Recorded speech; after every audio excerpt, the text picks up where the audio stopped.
In this short video, I want to show you how to work with list items in WordPress.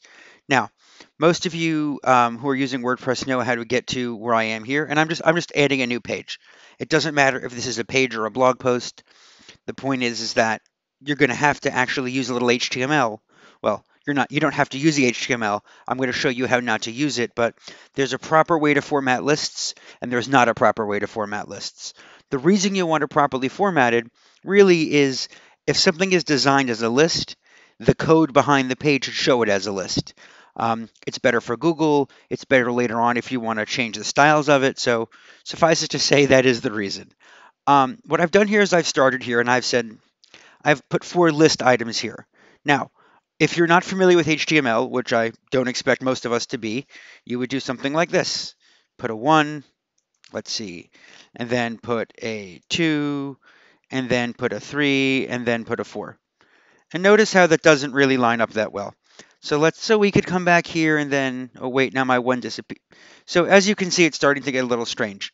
So I'm just going to hit Command Z or Control Z to back up.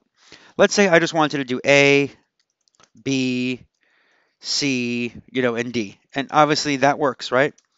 But to you and me, as humans, as not computers, this looks like a pretty nice list. And it's a list. However, as far as HTML and Google is concerned, that's not a list. Now, is Google going to rank a page higher because you have a list done in a list format or not? Probably not. But when it comes to formatting and making the page look better and flow better, lists are pre-formatted. So let's go ahead. I'm just going to hit Command Z or Control Z to back all this up and show you the easy way to do it. So I've written out my list items, and I'm just going to select them all. I just held down the mouse and the left mouse button and selected.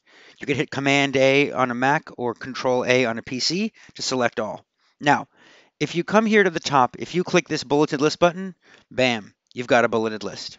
Now, let's say I didn't want that kind of list, and let's come back. Again, I hit Command Z. You can come here to numbered list, and all of a sudden you've got a numbered list.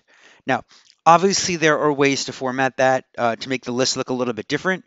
But in general, if you want to do a list, instead of writing number 1, number 2, number 3, select the text and click bulleted list, or select the text and click numbered list, and there you have your list made for you.